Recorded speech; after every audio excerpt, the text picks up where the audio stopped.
Salam dalam nama Tuhan Yesus Kristus.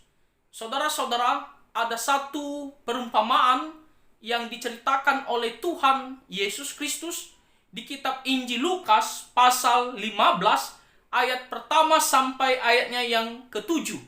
Judul perumpamaan ini yaitu tentang domba yang hilang. Nah, di sini Tuhan Yesus menegaskan ataupun menjelaskan tentang tujuannya datang ke dalam dunia ini untuk mencari dan menyelamatkan orang-orang yang berdosa, atau diumpamakan di sini seperti domba yang hilang. Kalau kita membaca di ayat yang pertama, dikatakan para pemungut cukai dan orang-orang berdosa biasanya datang kepada Yesus untuk mendengarkan Dia. Tuhan Yesus ketika Dia datang ke dalam dunia ini, Dia datang untuk menyelamatkan orang-orang berdosa. Dan kita melihat Dia berkeliling kemana-mana untuk mengajar firman Tuhan, untuk memberitakan kebenaran, untuk menyelamatkan orang-orang yang hidup di dalam dosa yang akan dihukum kelak. Dan kita melihat di sini orang-orang berdosa seperti pemungut cukai dan yang lainnya selalu datang kepada Tuhan Yesus untuk mendengarkan pengajarannya. Lalu apa yang terjadi saudara-saudara? Di ayat yang kedua dikatakan, maka bersungut-sungutlah orang-orang Farisi dan ahli-ahli Taurat, katanya. Ia menerima orang-orang berdosa dan makan bersama-sama dengan mereka.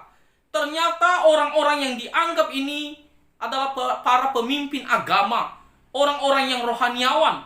Mereka tidak suka kepada Tuhan Yesus Kristus. Kenapa? Karena Dia dekat kepada orang-orang yang dianggap berdosa di masyarakat. Jadi mereka tidak suka, dikatakan di sini mereka bersungut-sungut. Kenapa Tuhan Yesus mau menerima, mau dekat dengan orang-orang berdosa ini? Lalu apa kata Tuhan Yesus kepada mereka? Kita melihat di ayat yang ketiga, lalu Ia mengatakan perumpamaan ini kepada mereka. Ayat yang keempat, siapakah di antara kamu yang mempunyai 100 ekor domba, dan jikalau ia kehilangan seekor di antaranya, tidak meninggalkan yang 99 ekor di padang gurun, dan pergi mencari yang sesat itu sampai ia menemukannya. Tuhan Yesus mengumpamakan ataupun memberikan perumpamaan tentang tujuannya datang ke dalam dunia ini. Dan di sini diumpamakan seperti seseorang yang memiliki 100 ekor domba. Namun ada 1 ekor domba yang hilang ataupun sesat. Dan di sini dikatakan pasti pemilik domba ini dia tidak akan mengatakan, oke, sudah hilang 1 ekor, tapi tidak masalah, yang penting 99 ekor yang masih di sini. Jadi dia seperti tidak peduli, karena dia menganggap 1 ekor itu tidak ada apa-apanya dibandingkan dengan 99 ekor. Tapi kenyataannya pemilik domba ini dia merasa sayang, meskipun hanya 1 ekor domba, dia merasa sayang dan dia pergi mencari. Dia meninggalkan 99 ekor domba, dia menitipkan kepada para hambanya untuk menjaga, lalu dia pergi mencari 1 ekor domba tersebut. Karena dia begitu sayang, dia tidak mau domba tersebut hilang ataupun sesat begitu saja. Dia tidak mau domba tersebut mati. Oleh karena itu dia pergi mencari 1 ekor domba tersebut. Bagi dia 1 ekor domba tersebut begitu berharga di matanya. Oleh karena itu dikatakan dia pergi mencari yang sesat itu sampai ia menemukannya. Dia berusaha datang untuk mencari domba, 1 ekor domba yang sesat tersebut. Ayat yang kelima dikatakan, dan kalau ia telah menemukannya, ia meletakkannya di atas bahunya dengan gembira. Ketika dia berusaha mencari dan mendapatkannya, maka apa yang dirasakan oleh pemilik domba-domba tersebut? Dikatakan di sini, ketika ia menemukannya, ia meletakkannya di atas bahunya dengan gembira. Dia bersuka cita karena dia telah menemukan domba tersebut, dan dia begitu sayang sampai dikatakan di sini ia meletakkannya di atas bahunya dengan gembira. Karena domba tersebut tidak hilang, dia sudah dapatkan, dia sudah selamatkan. Jadi dia sangat bergembira, bersukacita di sini. Lalu ayat yang ke-6 tidak hanya sampai di situ kegembiraannya. Dikatakan, dan setibanya di rumah, ia memanggil sahabat-sahabat dan tetangga-tetangganya, serta berkata kepada mereka, bersukacitalah bersama-sama dengan aku, sebab dombaku yang hilang itu telah kutemukan. Jadi dia tidak hanya meletakkan domba itu ya di atas bahunya karena dia bergembira, tetapi dia juga mengadakan suatu ya ucapan syukur ataupun perayaan dengan mengundang orang lain untuk merayakan bahwa domba yang satu ekor yang sesat itu dia telah temukan, dia telah selamat. Jadi di sini ditekankan begitu dia bergembira, bersukacita ya karena dia begitu sayang terhadap satu ekor domba tersebut. Ketika dia menemukannya, dia bersuka cita. Lalu, apa maksud daripada perumpamaan tersebut? Dari cerita pemilik domba-domba tersebut yang mencari satu ekor domba yang hilang. Dikatakan dia yang ke-7, aku berkata kepadamu, demikian juga akan ada sukacita di sorga karena satu orang berdosa yang bertobat.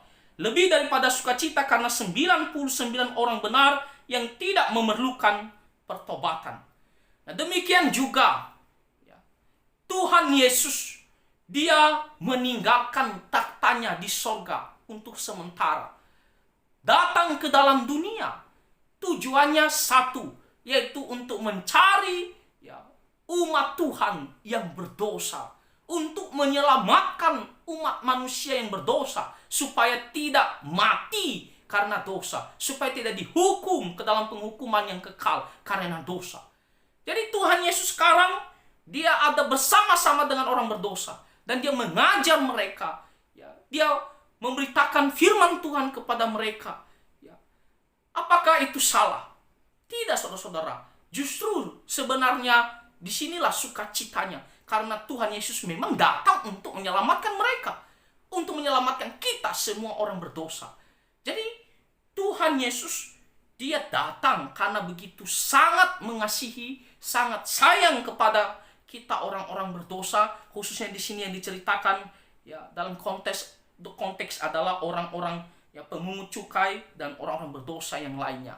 Jadi ketika dia bersama-sama dengan mereka, tentunya dia menceritakan firman Tuhan, dia memberitakan kebenaran, ya dia membimbing mereka untuk percaya kepadanya supaya mereka bisa diampuni dosanya dan beroleh hidup yang kekal. Dan ketika mereka selamat, tentunya sukacita yang sangat besar.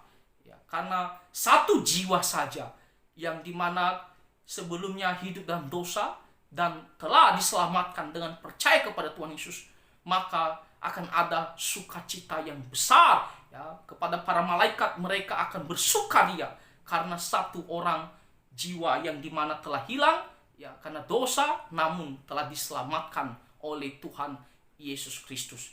Nah, di sini kita memberikan ya suatu pelajaran bagi kita bahwa Tuhan Yesus datang ke dalam dunia ini karena dia begitu mengasihi kita. Dia begitu sayang kepada kita. Dia ingin kita supaya selamat. Oleh karena itu dia datang meninggalkan ya taktanya di surga sementara. Dia menderita. Dia memberitakan kebenaran firman Tuhan. Dia dianiaya, dia ditangkap dan mati di atas kayu salib, memberikan nyawanya untuk menebus dosa-dosa kita. Dia tidak mau kita sesat, dia tidak mau kita mati binasa karena dosa-dosa kita. Dia begitu sayang kepada kita. Ya, oleh karena itu dia datang memberikan nyawanya untuk menebus dosa-dosa kita. Dan ini adalah sukacita yang sangat besar bagi ya, para malaikat secara khususnya ketika melihat satu jiwa telah diselamatkan. Dan ketika kita diselamatkan dengan percaya kepada Tuhan Yesus, tentunya ada sukacita yang besar. Nah, jadi di sini kita melihat penekanannya Tuhan Yesus begitu sayang kepada kita orang-orang berdosa. Sampai-sampai dia meninggalkan taktanya di surga. Sama seperti pemilik domba-domba tadi. Ya, dia meninggalkan 99 ekor demi satu ekor yang sesat ini. Demikian juga Tuhan Yesus meninggalkan taktanya di surga demi kita orang-orang berdosa. Bahkan dia merelakan nyawanya untuk menyelamatkan kita. Jadi saudara-saudara, Tuhan Yesus begitu mengasihi kita. Dia mau kita selamat.